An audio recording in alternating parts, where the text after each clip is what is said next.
Big Ed is in urgent care and getting the necessary medication to treat his cough. He also shared a heartfelt message for his Instagram followers. Former 90 Day Fiancé star Big Ed is in urgent care because he picked up an unpleasant cough in Mexico. The reality TV star first featured on 90 Day Fiancé, before the 90 Days Season 4 alongside his then-girlfriend Rosemary Vega. But she broke up with Ed towards the end of the show.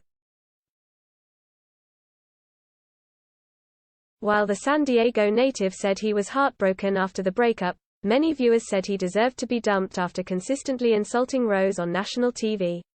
Ed again fell in love with a new woman who was almost half of his age, and the duo featured his love story on 90 Day, The Single Life on Discovery+. Ed met Liz at a San Diego-based restaurant, and the pair soon started dating. In the beginning, many viewers thought that the 55-year-old photographer was genuinely in love with Liz. The couple even planned to move in together in Ed's house, but then things took a drastic turn. The 90 Day Fiancé celeb Ed got into an explosive fight with Liz, and he asked her to get out of his house. Soon, a phone call surfaced on social media in which Ed abused Liz and talked to her very rudely. After hearing that unsettling call, many 90 Day Fiancé fans cancelled Big Ed on social media. However, it now seems like he needs his fans' support and prayers. He posted a video on Instagram explaining that he is in hospital after catching a nasty cough in Mexico. Ed told his fans that his doctor and nurse were awesome, and they took care of him as soon as he came in.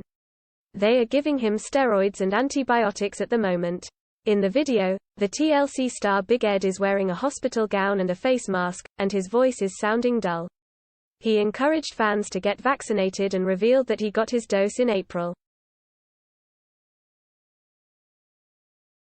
Ed also told fans to be nice to each other. He captioned the IG post as, "Take care of your body, you only get one." Before concluding the video, Ed shocked fans by revealing that he will be on TLC on Monday at 9 p.m. Eastern Standard Time. Many fans are wishing Ed a speedy recovery, and they commented, "Loving the look. Feel better, Ed. You're amazing, Big Ed. Please feel better, and feel better, Big Ed. Sending prayers for healing."